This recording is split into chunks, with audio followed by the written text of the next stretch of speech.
hilo de Ariadna, una entrevista que para mí personalmente es muy gratificante. Odil Rodríguez de la Fuente, con la que colaboré durante 8 años en Agenda Viva. Hoy vamos a hablar muchos de los temas que esa edición pionera que hablaba de la crisis del hombre como una crisis espiritual, muchos de los temas de la ciencia, nuevos paradigmas, el tema del cambio climático, la educación, el vínculo primario, van a salir a lo largo de preguntas y respuestas. Odil, muchísima alegría de tenerte aquí con nosotros. Mucha. Bueno, igualmente, ya sabes que estoy como en casa. Muchas gracias por venir. Nada, a ti por invitarme. Vamos a empezar con tu padre para acabar en ti. Venga. Empecemos con las raíces. La idea de la necesidad de un cambio ideológico a nivel planetario fue de los últimos discursos que dio tu padre, como 9 días después, cuando murió. ¿Qué es lo que quedó abortado con esa muerte? ¿Cuál era el proyecto profundo de tu padre? Pues es una incógnita. Es una incógnita porque no está él, que es la persona, la única realmente autorizada para decirlo. Tenemos versiones muy diferentes de colaboradores, de amigos, de familiares, pero yo creo que era algo muy íntimo y era algo que quizá nadie más que él puede alcanzar a explicarnos qué es lo que tenía en mente, ¿no? Porque lo que yo sí puedo destilar, teniendo en cuenta que yo tenía 7 años cuando falleció, es decir, esto es a partir de su trabajo y a partir de reconocer que tengo una sintonía especial también con él y que entiendo el lenguaje profundo y el mensaje profundo que hay detrás de su obra, ¿no? Yo lo que sí que puedo extraer es, primero, mi profunda admiración a que para dar un cambio y un giro como el que dio a toda la sociedad española en no muchos años, en 15 años aproximadamente de trabajo, de una forma que no implicaba batallar y que no implicaba extremismos y que no implicaba separar. Eso es para mí una de las cosas más extraordinarias, porque me hace ver que el cambio es posible despertando y haciendo y respetando y partiendo del respeto, ¿no? Entonces yo creo que con esa misma línea él lo que pretendía era, habiendo empezado por la naturaleza, por los animales, por los ecosistemas, por el sentido también del ser humano en el planeta, porque como sabes, una de las cosas que más le fascinaban era la antropología de dónde venimos y hacia dónde vamos, ¿no? Y los pueblos cazadores-recolectores que había conocido y por qué nos hemos dejado en este camino del desarrollo ese sentido de pertenencia, esa felicidad, esa espontaneidad. Estas cosas a él le perturbaban y sobre todo yo creo que el objetivo último de su trabajo era principalmente por la humanidad, mucho más que por la naturaleza. O sea, yo creo que él consideraba que la naturaleza somos una parte de la naturaleza, es una continuidad de lo que nosotros somos y que el milagro de la naturaleza consciente no podía tener un fin como el que estamos viendo y el que estábamos viendo en aquella época, ¿no? De extracción, de contaminación, de usar y tirar, de injusticia, de extenuación, de bueno, todo lo que está un poco incluso actualmente y llevado además al límite incluso, ¿no? Yo creo que por ahí iba la senda, pero para ese despertar, para ese camino de despertar, la naturaleza es principal, porque es nuestro mapa un poco de vuelta a casa, ¿no? Entonces yo creo que eso era el objetivo último. ¿Cómo lo habría hecho? Bueno, pues a través de los medios de comunicación, por supuesto, y probablemente creo que habría dado el salto internacional, ¿no? Teniendo en cuenta que a finales de los 70 es cuando tienen lugar las primeras reuniones de la ONU en relación a la sostenibilidad, la relación del hombre con la tierra, se empieza a tocar un poco el tema del cambio climático, entonces era algo que estaba en alza y yo creo que si hubiera seguido vivo se hubiera implicado mucho a nivel internacional y nos hubiera ayudado a toda la colectividad a dar los pasos en la dirección correcta.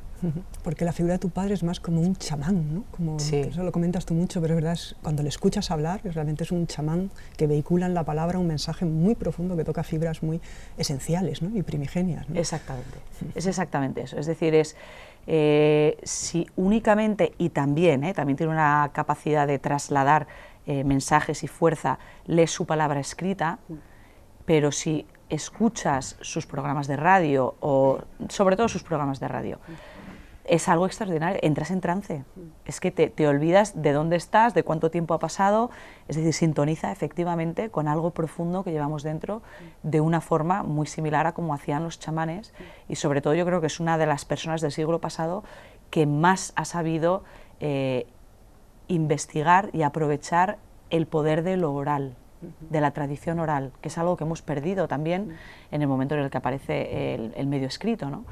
Pero claro, es que en esa transmisión oral hay una transmisión energética que también se está empezando a investigar ahora que se están empezando a aplicar una visión cuántica al estudio del cuerpo, de lo biológico, ¿no? Porque evidentemente eso también forma parte, ¿no? Somos también energía, ¿no? Y tenemos también campos de información alrededor nuestro. Pues yo creo que en esa transmisión hay mucho más que la palabra. Y él tenía ese don de despertar en nosotros esos receptores que llevamos innatamente y de abrirnos, ¿no? De abrirnos a otra forma de estar en el mundo y de vivir el mundo. Ahora hablemos de ti. ¿Cuál es la herencia de Félix que tú percibes en ti? O sea, esa genética y esa transmisión que él hizo, y en la fundación que diriges. Bueno, pues yo creo que principalmente la herencia es de forma vivencial haber podido vivir con él los primeros 7 años de mi vida, aunque fuera salpicado, porque viajaba muchísimo, pero en los momentos en los que estaba con él, con esa conexión que tenía con él, yo creo que conmigo sí que hizo una labor, y además los niños tienen esa extraordinaria capacidad de estar muy cerca de ese potencial con el que nacemos, ¿no? De abrir esos canales, ¿no? Ya desde muy pronto. Y eso es algo que nunca estaré suficientemente agradecida, porque es lo que me mantiene viva en gran medida, ¿no? Porque dado el momento histórico que estamos viviendo y todo lo que estamos viendo, si no fuera por esa capacidad de reengancharme y de reciclarme y de resintonizar con la verdad última, ¿no? y con lo que es realmente importante, bueno, pues probablemente con la sensibilidad que tengo hubiera fenecido o me hubiera marchitado en algún lugar del camino, ¿no? Entonces eso se lo debo sin duda a mi padre. Y luego, por otro lado, pues la vocación. Yo creo que tenemos una vocación muy similar y es lo que tratamos de hacer desde la Fundación, que ha hecho un esfuerzo desde sus inicios dentro de nuestro gremio, del mundo de las ONGs o de las personas que trabajan por la conservación de la naturaleza, por recordarnos lo importante que es cobrar perspectiva de que nosotros, la humanidad, no somos nadie para pretender salvar a la naturaleza. Es una falta de humildad y de perspectiva enorme, ¿no? Y eso lleva luego a trabajar, pero trabajar únicamente a nivel sintomático, no ir a la raíz del problema, no entender dónde está la raíz del problema. Está muy bien amar la naturaleza, trabajar por la conservación de espacios, de especies, pero nos estamos perdiendo dónde hace agua el barco, dónde está el agujero realmente, ¿no? Y el agujero está en nosotros. Entonces es cobrar la perspectiva de que si lo peor ocurriera, pues ahora que estamos hablando del cambio climático, ¿no? Y si finalmente pues en unas generaciones provocáramos una nueva gran extinción masiva y desapareciera la humanidad, bueno, el impulso vital es grandioso. Por supuesto que se recuperaría como se ha recuperado en muchísimas otras extinciones masivas, ¿no? Es decir, es muchísimo más grandioso, independientemente de que muy probablemente existan otras formas de vida en otros rincones del universo del que conocemos tan poquísimo. Entonces es el darnos cuenta de que esto es una oportunidad, aquí y ahora, grandiosa, de ser, de albergar la conciencia de la vida. Y que en ese sentido lo que tenemos que hacer es permitir que la naturaleza nos salve a nosotros. Es todo lo contrario de lo que pensamos, ¿no? Y en ese ejercicio, que es lo que hemos tratado de hacer desde el inicio con la Fundación, tanto en nuestro gremio como hacia afuera, simplemente recordar eso, ¿no? Ese cambio de perspectiva, yo creo que nos puede ayudar a dar los pasos correctos con el poco tiempo que tenemos, además, para que lo peor finalmente no ocurra. De hecho, con Agenda Viva, la revista que tuve la alegría y el honor de coordinar, la línea espiritual, o sea, la línea editorial era reconocer que la causa de la gran crisis sistémica en la que vivimos es profundamente espiritual, el hombre por esa desconexión, ¿no? ¿Tú crees que ya se están abriendo los ecologismos tradicionales y la sociedad a esa causística en la que tu padre hablaba del ente viviente y la eternidad, y tus editoriales muchas veces hablabas de la esencia profunda e inmutable de lo que es? ¿Tú crees que ya hay apertura para sacar del armario esa dimensión? Yo creo que está empezando. Yo sí que veo un cambio desde que se crea la Fundación hace 2004, pues ya va para 12 años, ¿no? Sí. Yo creo, sí. Que realmente mucho del trabajo que hacíamos, tanto desde Agenda Viva como Desarrollo Rural, sobre todo prestando el principal foco de nuestro trabajo en las personas, que al principio no se entendía. Al principio era, pero bueno, Fundación Félix de la Fuente, ¿qué hacéis? Vosotros teníais que estar trabajando en el campo, con animales, con ecosistemas, con recuperación de especies, de espacios. Desde ese lugar donde no se entendía muy bien, primero, yo me he dado cuenta que en estos 12 años muchas otras ONGs están empezando a trabajar mucho más con las personas, con el mundo rural, por ejemplo, que algunos de los taglines, que no sé cómo se diría en castellano, pero bueno, de los principios, ¿no?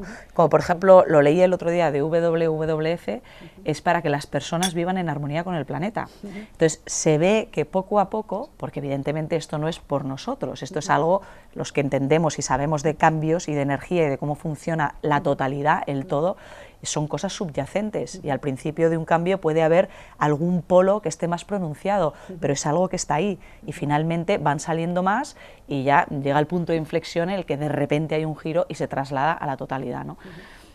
Yo sí que creo que está habiendo un cambio, yo sí que lo estoy detectando, queda muchísimo por hacer, por supuesto, pero sí que creo que está cambiando. Una de las cosas que también hablábamos mucho en la Fundación, en esa línea editorial, del paradigma antiguo, obsoleto, que producía como un desfase entre la realidad y la interpretación que hacía de la realidad y un nuevo paradigma que iba emergiendo. Cuéntanos un poquito tu perspectiva de esos dos paradigmas. Sí, bueno, yo creo que uno de los mejores ejemplos son los problemas que no logramos afrontar, que han sido generados desde un pensamiento, desde una forma de relacionarnos, desde un paradigma de relacionarnos con la realidad. Se han provocado, se han creado esos problemas y desde ese mismo paradigma no somos capaces de solucionarlos, ¿no? Nos obligan a dar un salto. Que estas son unas cosas también maravillosas de la vida, que muchas veces cuando uno cree que está atravesando la peor crisis, es que el peor momento, en realidad es la mejor oportunidad para dar el cambio y para dar el salto que muchas veces tenemos miedo de dar, ¿no? Y es la propia vida que te está ayudando y que te lo está poniendo, ¿no?, en bandeja. Entonces yo creo que parte del problema del paradigma del que somos herederos, que es mucho más profundo, pero lo más reciente, es desde el punto de vista científico, que ha hecho mucho daño, sobre todo porque la ciencia sigue siendo a día de hoy la gran verdad, y yo no digo que no lo sea, yo creo que es una verdad importante, pero es una ciencia cartesiana, y es una ciencia que en aquel momento se permitió que se pudieran, es de dónde surge, hay que saber de dónde surge Descartes y de dónde surge el pensamiento cartesiano. Es a raíz de que en aquel momento no se podían hacer, por ejemplo, disecciones en los cuerpos humanos. Y entonces ahí hubo una división entre la Iglesia y la ciencia, donde se dijo, muy bien, el alma es de la Iglesia y el cuerpo es de la ciencia. ¿Y el cuerpo qué es? Es una máquina. Entonces se crea esa disociación entre alma y cuerpo. Y con esa premisa, la mayor parte de la ciencia ha trabajado, con una visión lineal, mecanicista, determinista, reduccionista, donde hasta donde ha llegado es cierto, pero es una pequeña parte del puzzle. Y nos faltan muchísimas piezas para entender realmente qué es lo que está ocurriendo. Y eso tiene que ver con volver a unir, ¿no? Y lo mismo ha ocurrido con la naturaleza. Es decir, esa misma visión lineal es la que nos ha llevado a una revolución industrial basada en la máquina, donde lo que hacemos es extraer de la naturaleza con una visión lineal, una vez más. Yo extraigo y tiro, usar y tirar, pero claro, de un mundo finito y encima donde las energías son energías finitas también, porque son energías fósiles. Entonces, cualquiera con dos dedos de frente que diga, o por ejemplo, la pirámide poblacional y el tema ahora mismo que tanto se habla con las elecciones de las jubilaciones, es que no tiene ningún sentido. Si el problema del planeta es la demografía y que estamos creciendo muchísimo, lo que no es conveniente incentivar es que continuamos creciendo, que es lo que por otro lado nos dicen los políticos para poder pagar las pensiones, ¿no? O por ejemplo, una economía que tiene que ser creciente, creciente, creciente, creciente, ¿hasta dónde? O por ejemplo, que se mida el bienestar de un país o la riqueza de un país por el PIB, única y exclusivamente por el dinero y por algo que tiene que ir creciendo también. Entonces, eso es lineal, eso es una visión mecanicista lineal de la realidad, y la realidad no es así. La realidad es enormemente compleja, es sistémica y sobre todo nada es independiente de lo otro. Cada una de las partes se conecta con las demás en multitud de dimensiones y en multitud de niveles. Y ahí es donde los problemas como el cáncer, los problemas como eso, el crecimiento ilimitado, el cambio climático, implican una forma de pensamiento diferente a la actual, una forma de pensamiento sistémico y una forma de pensamiento donde empecemos a entender las propiedades emergentes y a entender que ahí está todo, está energía, está lo biológico, está lo físico, están todas las partes del puzzle, las emociones, está absolutamente todo, ¿no? Es una visión mucho más holística de la realidad y donde ya no es esto es serio y esto no es serio.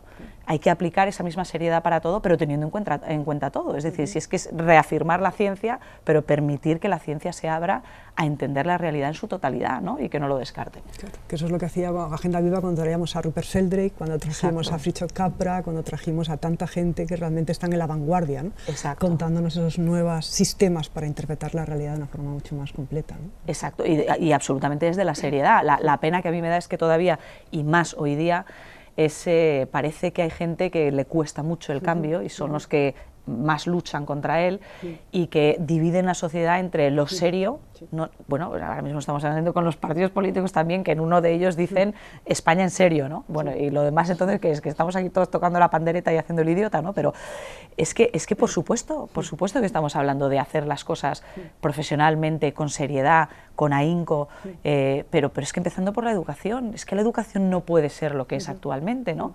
Con muchísima seriedad, pero de una manera que esté a la altura de todo nuestro potencial y sobre todo que sea un reflejo de la realidad y no una burbuja totalmente aislada de cómo funciona la realidad, ¿no? Entonces vamos al tema de educación, porque si el cáncer, como decía tu padre, es el hombre desconectado de la tierra que produce, pues al final mata al huésped, ¿no? Bueno, o lo enferma en todos los a niveles ecosistémicos.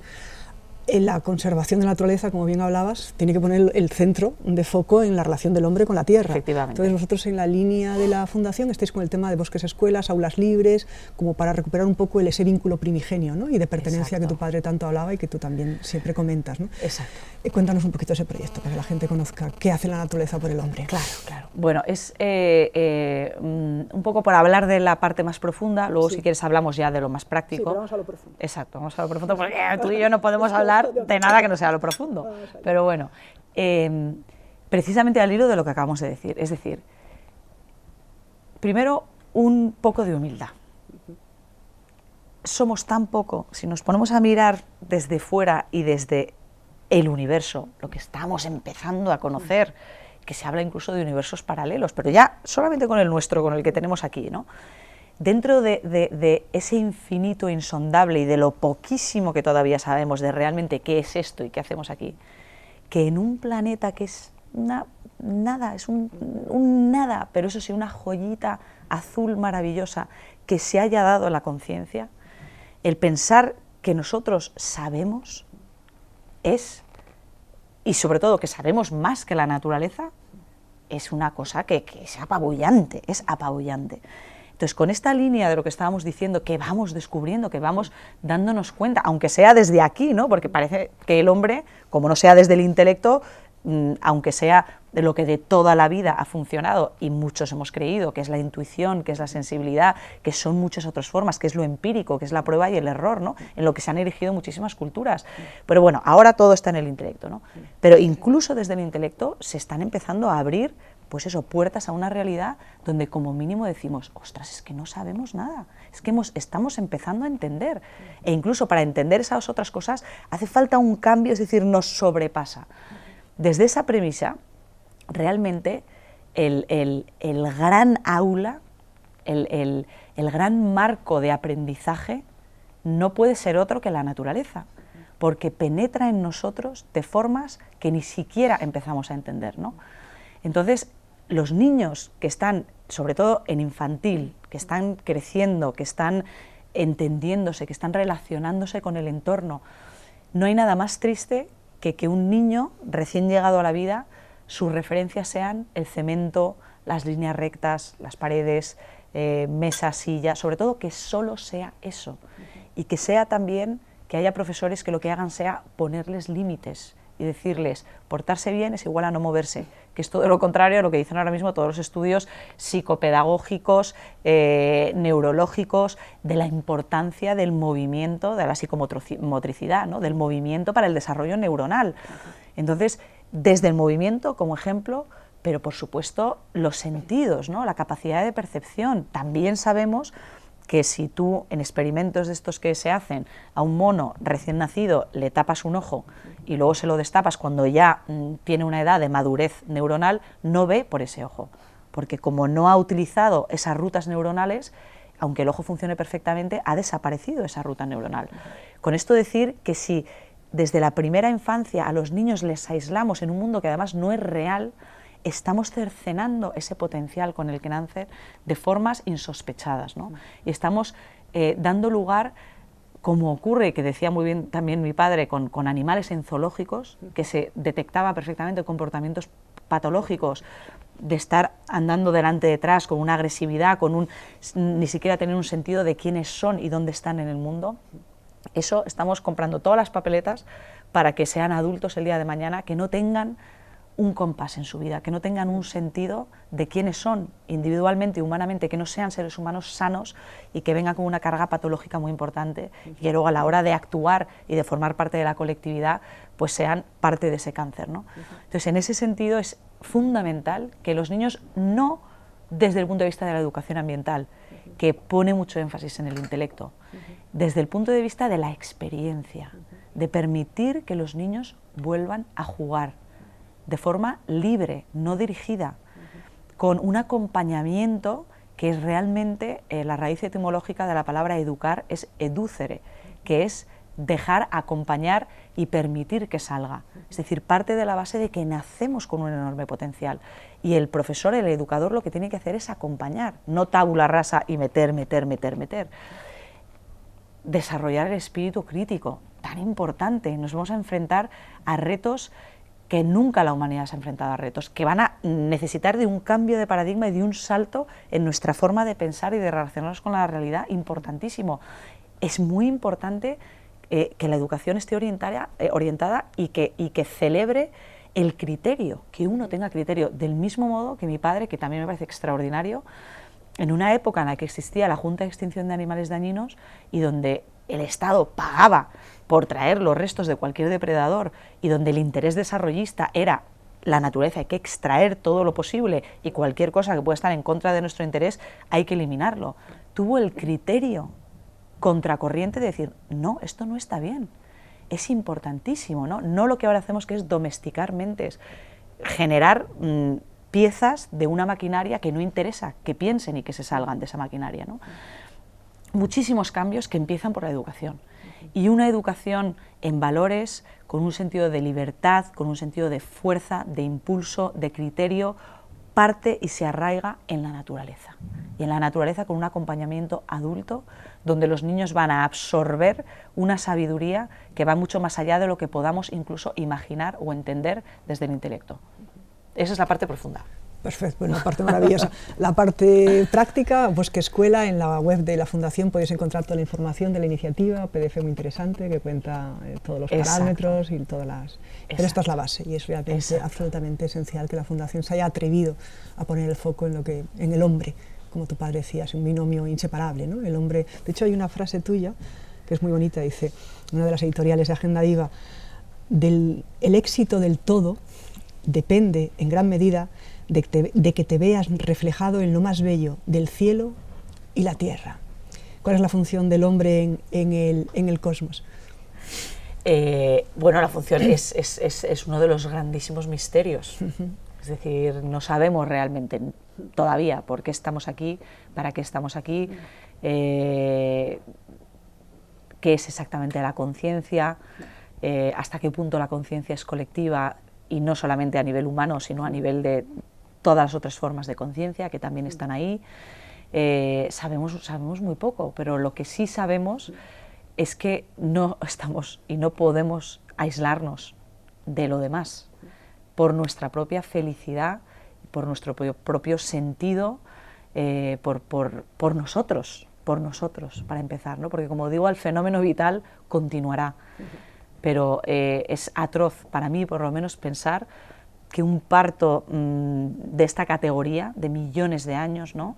De esta profundidad, de esta belleza, realmente sea contraproducente. A mí me gusta pensar porque se ha visto en muchas historias individuales, porque en el fondo lo pequeño, como la complejidad, ¿cuál es esta palabra? A ver que tú me la vas a decir. Cuando tú tienes un dibujo que todo el todo está también en cada una de las partes, se llama fractal. Exacto, es decir, que también en lo pequeño hay un reflejo de lo que está pasando en todo lo demás. Entonces, en historias individuales también podemos ver lo que quizá nos esté ocurriendo como colectividad y como especie, que es que todo esto que parece que, bueno, ¿y para qué? Nos la vamos a pegar, pero qué barbaridad. Los que somos optimistas, a mí me gusta ver lo que ha pasado con algunas historias individuales que han vivido momentos muy convulsos, sobre todo en la etapa de la adolescencia, que han hecho cosas tremendas a sí mismos y a otros, y que gracias a esas experiencias límite han despertado y se han dado cuenta y han pasado a una madurez de mucha más sabiduría. Quiero yo pensar que esta es una adolescencia colectiva y que todo esto forma parte del viaje de sabiduría. Lo que no sé es si moriremos en la adolescencia o pasaremos a una etapa de madurez. Esto está por ver, pero yo quiero pensar que todo esto pasa porque tiene que pasar, ¿no? Y forma parte del camino. Y por eso yo incido muchísimo en que tenemos que abrazar también esa diferencia, ¿no? Es decir, no actuar desde lo radical, desde la lucha, porque no nos lleva a ningún lado. Al final te desgasta, ¿no? La eterna lucha contra el enorme sistema te deja totalmente vacío y ninguna de las dos, incluso refuerzas, ¿no? Porque ya sabemos cómo funcionan las energías, ¿no? En esa lucha también refuerzas eso, ¿no? Todos formamos parte de este viaje e incluso al tremendamente diferente hay que entender que por alguna razón forma parte también de este viaje y desde el respeto, poco a poco tratar de irlo llevando, ¿no? O por lo menos de enseñarle que hay otra vía, ¿no? Y que hay una vía mucho más felicitaria para todos.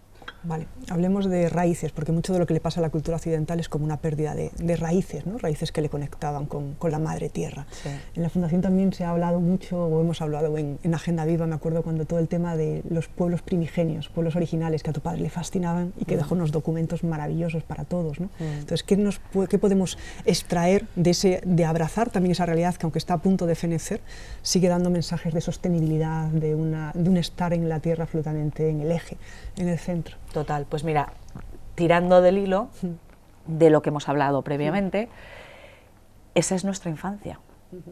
Entonces, es lo mismo que le ocurre a un adolescente cuando tiene una etapa muy traumática y va entrando en una madurez. Se hace trabajo, además, enfocado desde el proyecto hombre, gente que tiene problemas de drogadicción, que se pierde, ¿no? Completamente de su identidad, de quiénes son. Volver a la infancia, es decir, la infancia es tan importante, es la base, son los cimientos de lo que somos, para reconocer nuestra identidad una vez más, ¿no? En esa infancia hay una enorme sabiduría, porque de hecho algunos grandes artistas como Picasso dicen que, claro, que el mérito del artista es, una vez olvidado lo que se tiene de forma natural cuando uno es niño, es recuperar de nuevo esa capacidad creativa, porque Picasso se hacen todos los niños. Entonces, el niño está muy cerca de esa verdad, además en formas que entrañan esa complejidad, que va desde lo espiritual hasta lo sensible, lo emocional, lo intelectual, toda esa madeja está ahí, pero claro, desde la infancia. Entonces el mérito es que, habiendo pasado por la adolescencia, llegando a la madurez desde un lugar de mucha más madurez, es recuperar de nuevo esa infancia y es entender y es incorporar toda esa sabiduría que teníamos como niños. Entonces, para mí, los pueblos primitivos, llamados primitivos, aunque bueno, en muchos sentidos es todo lo contrario, pero son nuestra infancia. Y tenemos la fortuna de que todavía algunos están ahí, y ellos nos pueden llevar de nuevo a reconocer nuestra identidad, quiénes somos, ¿no? ¿Qué es la humanidad? Y recuperar sobre todo el vínculo de los padres, ¿no? de la familia, como los niños, ¿no? Los niños sí que tienen los afortunados, los que tienen una crianza, digamos que dentro de lo normal, ¿no? Tienen una estructura familiar que les acoge, que les da, que les nutre, y es lo mismo que pasa con muchos de estos pueblos, ¿no? Su estructura familiar que les acoge, que les nutre, que les da todo, es el entorno. el entorno que va mucho más allá de la naturaleza, que es lo inerte, que es lo vivo, que son las estrellas, que es el universo, que es lo desconocido, el misterio es todo, ¿no? Y en ese sentido son clave porque ellos nos pueden guiar, ¿no? Vale, entonces de los pueblos originarios, los que más podrían representar ese arquetipo es el mundo rural. Tengo una cita de Félix acerca de la ruralidad. De nada servirán las medidas legales proteccionistas. Vano resulta el convencimiento de los científicos de la necesidad de respetar el equilibrio biológico, si estos conocimientos y disposiciones, convenientemente divulgados, no llegan al ámbito rural. ¿Cómo darle un futuro protagonista a la extinta cultura rural, que de alguna manera es un poco la infancia de la cultura europea? Exacto. Bueno, yo, a mí todo el mundo, y además es que esto sí que se sigue pasando todavía a día de hoy, te he dicho que en algunos sentidos hemos cambiado mucho, pero en otros todavía es muy difícil. Y yo cuando le hablo a la mayoría de la gente de mi visión del mundo rural, me miran como diciendo, bueno, tú estás chalada. ¿Por qué? Porque es verdad que desde hace bastantes años a la actualidad hay pues una emigración tremenda desde los pueblos a las ciudades, ¿no? Y parece que realmente los nodos de la sociedad futura está en las ciudades, eso parece que es la línea, ¿no? Yo, sin embargo, creo que para poder afrontar en ese cambio de paradigma los retos a los que nos enfrentamos, y además con celeridad, como es el caso del cambio climático, uno de los esfuerzos que tenemos que hacer es en ser mucho más biomiméticos, es decir, es en tratar de abrirnos a los tesoros de sabiduría y de funcionamiento, desde la forma, desde el funcionamiento, al engranaje de los sistemas, de lo que está en la naturaleza y de lo que han sido millones de años de evolución que ha ido perfeccionando y refinando, ¿no? Y nosotros, sin embargo, hemos construido en la sociedad una complejidad que es como un castillo de naipes, es decir, la base, lo simple, ha desaparecido y hemos ido construyendo hacia arriba. Pero de tal manera que si quitamos ahora mismo combustibles fósiles, una guerra, quitas la tarjeta de abajo y se desmorona absolutamente todo. Lo que estamos haciendo con la alimentación, la producción industrial, quitas una tarjeta por un problema, bueno, incluso médico, una pandemia o el monocultivo, que haya tan pocas variedades, ¿no? Es decir, estamos haciéndolo enormemente frágil. Entonces, en ese cambio biomimético, yo sí que entiendo que tiene que haber células, como las hay en un cuerpo humano. Células bastante autosuficientes y autónomas, conectadas con todas las demás y con centrales como pueden ser órganos, que pueden ser las ciudades, donde se vaya a estudiar, se vaya a intercambiar, se vaya a hacer cosas de mayor importancia. Pero las células no existen, las células son fundamentales para que haya resiliencia, ¿no? Y para mí esas células son comunidades rurales que otorgan la oportunidad, bueno, por supuesto con Internet, de trabajar en red globalmente con el resto del mundo y de compartir y estar al día de todo lo que está ocurriendo, que es maravilloso, en muchísimos avances, en muchísimos campos, pero vivir cerca de la tierra, vivir de una forma mucho más acompasada, es un reflejo, y yo lo veo en mí misma también, ¿no? El estrés con el que vivimos, el desequilibrio de que nuestras vidas sean el trabajo, y en muchísimos casos un trabajo que no es acorde a nuestras vocaciones, que nos desgasta, que nos mina. En esa vida rural yo entiendo que tiene que haber un equilibrio entre, por supuesto, un trabajo vocacional, donde lo que hagamos sea aportar al todo, pero donde dediquemos una parte muy importante de nuestras vidas también a pasear, a meditar, a cultivar la tierra, las familias, las comunidades, y eso para mí es el futuro de una sociedad. Y entonces me parece importantísimo. Sí. Que quizá todavía no lo veamos, sí, probablemente, pero yo sí que creo que juegan un rol principal los pueblos y las comunidades rurales en la sociedad del futuro. De hecho, la Fundación, con toda la línea de runa, de experiencias ejemplares, de consumo a naturalidad, es un poco el hacer que la naturaleza se convierta también como un centro económico, ¿no? que genere economía también, y eso permita que la gente puedan ir a repoblar, porque realmente es real poder vivir en el campo, ¿no? Exacto. Porque hemos visto durante muchos de estos años que muchas iniciativas se topan con la dificultad, ¿no? De que el sistema va en contra de su iniciativa, ¿no? O sea, que es el futuro, pero que está difícil. Llegar al campo y asentarse es complejo, ¿no? Desde el sistema actual. Desde el sistema actual. Desde el sistema actual, pero precisamente con todos estos cambios que tiene que hacer el sistema, es decir, por poner un ejemplo muy claro, ¿no? O sea, lo que no se puede entender es que si tú coges cualquier producto de un supermercado, pues tú ponte una manzana o un producto elaborado ya, que es mucho más, ¿no? que viene de la Conchimbamba, o sea, que ha tenido que venir en barco o en avión o lo que sea, que se han utilizado todo tipo de productos fitosanitarios, incluso muchos en países tercermundistas donde no hay el control, donde sí que hay en los países que tenemos el REACH, que tenemos otro tipo de medidas, pues pero bueno, pero es que muchos de estos productos se producen en lugares donde todavía se utiliza el DDT, ¿no?, por poner un ejemplo. Con mano de obra, es decir, sin ningún tipo de justicia, derechos humanos y demás, de la manera más atroz que nos podemos imaginar. Y tú pones ese producto al lado de un producto producido localmente, con mimo, de forma orgánica, es decir, con todos los valores añadidos, y ese producto que tiene esos valores añadidos es 5 veces más caro que el otro. O sea, esto es un ejemplo clarísimo de que algo tiene que estar mal con el sistema. El sistema propicia y premia el que lo hace mal. Ese es el que tiene el premio. Entonces, claro, empezando con ese ejemplo, y eso es lo que ahora mismo, por ejemplo, con la Cumbre del Clima, lo que se está viendo es que el que está utilizando recursos de la naturaleza que están puestos ahí de forma gratuita, a priori, que también podemos hablar de eso, el que contamina, el que hace las cosas mal, está adquiriendo una deuda con las futuras generaciones. Eso no es gratuito.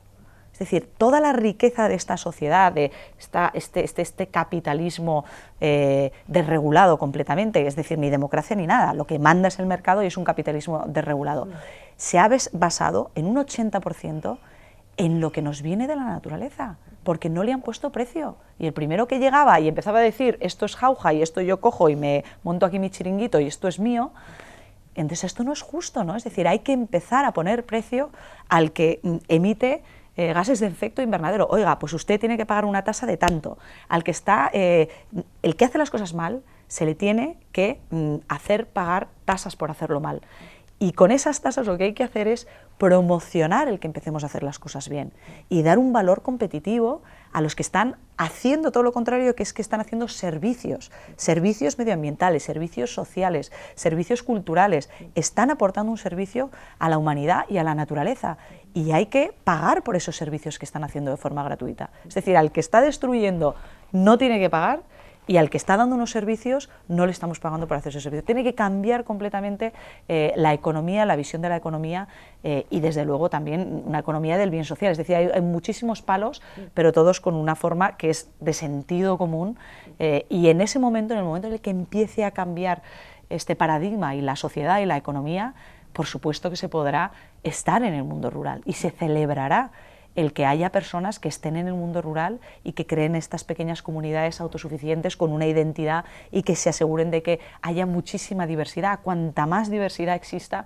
como ocurre en la naturaleza, más resiliente será la totalidad, ¿no? Es decir, que es mejor un cerebro o miles de millones de cerebros con diferentes culturas, con diferentes idiomas, con diferentes aproximaciones a la realidad. Si tenemos que encontrar una solución a un problema, cuantas más diversidad haya, más capaces seremos de hacerlo, ¿no? Entonces, última versión, pregunta. Has estado muy metida con el tema del cambio climático, el COP21, lo has seguido muy de cerca. ¿Cuál es tu análisis del resultado y si esperanza o no esperanza? Esperanza siempre, hija. La esperanza nunca se pierde. A ver, es verdad que ha sido la cumbre más celebrada de las que ha habido en los más de 20 años que se llevan celebrando cumbres, ¿no? Que hemos visto momentos de mucha emoción y gente que ha ido, me ha confesado personalmente que no era una cumbre más, no era algo simplemente político y frívolo, había muchísima emoción, ha habido llanto, ha habido gente realmente profundamente implicada y que ha celebrado el resultado. Como todo en la vida, todo es cuestión de perspectiva, es decir, es un vaso medio lleno o medio vacío. Desde el punto de vista de dónde venimos, es decir, si tenemos en cuenta que llevamos más de 20 años con esto y detectando, es decir, los años que llevamos produciendo gases de efecto invernadero y al punto al que hemos llegado actualmente, que recientemente en la primavera pasada sobrepasamos las 400 partes por millón, que nunca hemos tenido una concentración de dióxido de carbono similar desde hace más de 800.000 años, y que el límite que nos hemos marcado son alrededor de los 420 partes por millón, que estamos subiendo a un ritmo de 2,5 partes por millón, o sea que en 10 años o menos estamos ya en los 420, en 20 años estamos en los 450 partes por millón. Es decir, esto es una forma también de coger escala y de decir, pues si es que lo tenemos ahí al lado, es que no hay tiempo, es que lo vamos a vivir en nuestras generaciones, ¿no? Entonces, desde el punto de vista del tiempo que llevamos con cumbres, con protocolos, con el protocolo de Kioto, que era el gran referente y que, sin embargo, es alrededor del 11% de los gases de efecto invernadero. Es decir, los países que firmaron el protocolo y que se comprometieron, que es verdad que han cumplido, porque el compromiso era reducir por debajo del 5%, pero entre todos eran el 11% o un poquito más del 11% de los gases de efecto invernadero en el mundo, con lo cual no sirvió prácticamente para nada, es decir, seguimos con este ritmo de crecimiento anual, ¿no? Pero desde ese punto de vista, claro, de repente, que por fin, primero, ese espíritu negacionista quede un poquito ya por fin en liza, aunque no ha desaparecido, pero por lo menos ya dices, oye, hay un consenso de los principales países emisores, está China, está Estados Unidos, está la India, ya es por lo menos para que los escépticos empiecen a decir, oye, esto parece que tal. Por supuesto el IPCC, más de 800 y pico científicos que reiteran y que dicen, ya no se trata de probar que esté ocurriendo, se trata de ver cómo frenamos esto y cómo nos adaptamos a los cambios, porque ya hemos subido 0,89 grados y, como sabes, los efectos de las concentraciones de dióxido de carbono no son inmediatas. Es decir, las concentraciones que hay ahora los vamos a ver en los próximos 5 o 10 años, esos efectos, ¿no? No son inmediatas, con lo cual es mucho más difícil reaccionar. Pero claro, en ese sentido, por supuesto, es un punto de inflexión. Pero si nos ponemos a mirar, venga, y ahora ya todos han convenido y han firmado ¿qué? Porque tampoco se ha concretado qué medidas se van a tomar. Y va a ser a partir del 2020 que se va a hacer, realmente se van a tomar esas medidas que se vayan concretando en los próximos meses, que parten de cada uno, de cada país, no vienen desde arriba, sino que cada país dice, yo me comprometo a dejar de emitir tanto, ¿no? Entonces ni siquiera sabemos si entre todos los países y todos los que se comprometan a dejar de emitir tanto, vamos a llegar a las necesidades, porque no se marca de decir, hay que llegar hasta aquí. Y esos compromisos no van a empezar hasta el 2020, ¿no? Entonces, claro, por otro lado dices, pero oiga, si es que no hay tiempo, pero si es que no hay tiempo, porque claro, luego habrá gente que ya, que yo lo he oído también muchísimo, la inconsciencia y lo cegados que estamos colectivamente de decir, bueno, 2 grados, pues oye, un poquito más de calor en verano, que fenomenal, ¿no? Y un invierno más suave, qué maravilla. La diferencia entre las épocas glaciales y las no glaciales es entre 3 y 5 grados. Es decir, rebasar los 2 grados no es ya que es lo de menos un cambio de temperatura, es poner en marcha mecanismos de alimentación positiva donde, como hemos dicho antes, las cosas no son lineales. Ya no es efecto de los gases de efecto invernadero, ya es que al empezar a derretirse los polos desaparece el efecto albedo que producen, que es lo que reduce, es el reflejo, ¿no? Como sabes, como un espejo, y entonces cuanto menos efecto albedo haya, más se calienta, más se derrite el permafrost, se libera el metano, que tiene 20 veces más potencia de calentamiento como gas de efecto invernadero que el dióxido de carbono. Es decir, nos metemos en una senda donde se nos va completamente de las manos y donde eso da lugar a verdaderas extinciones masivas de biodiversidad, donde eso da lugar a cambios en las corrientes oceánicas, donde eso da lugar a que el sistema vivo de la Tierra esté verdaderamente comprometido. Es decir, cosas que no empezamos a entender lo que va a pasar. Le estamos poniendo un panorama a nuestros hijos, no a nuestros nietos, a nuestros hijos, que realmente nos merecemos mucho más que la Cumbre de París. Nos merecemos un liderazgo profundo, aunque sea de una persona, ¿no? Pero un político, Dios mío, ¿no? Que diga, oiga, señores, que hay que empezar ya. A partir de ahora ya no se desentierra ningún combustible de origen fósil. Nada, ni gas, ni petróleo, ni absolutamente nada. Eso está enterrado, ya no se desentierra, que es donde mejor tiene que estar. Y activamente, con lo que tenemos, que ya está desenterrado, vamos a ver cómo podemos ir haciendo la transición y vamos a ver cómo invertimos todo, que se invierte en guerras, que se invierte, bueno, en todo lo no correcto, todo lo invertimos en aceleradamente buscar fuentes de energía renovables y, sobre todo, también otro cambio de paradigma, no centralizar la producción de energía, olvidarnos ya de estados, de empresas, de poderes fácticos que sean los que tienen la energía y los que se la dan a los ciudadanos. No, autoconsumo, producción propia de la energía y todos conectados en red, y en el momento en el que uno tenga menos, pues el otro y la colectividad, es decir, vamos a funcionar realmente como un sistema complejo vivo, que es lo que somos, ¿no? Entonces, pero ya, porque no llegamos. Muchísimas gracias, Rodríguez de la Fuente. Bueno, a ti, hija, a vosotros. Es una heredad de tu padre. A vosotros, ha sido un placer como siempre.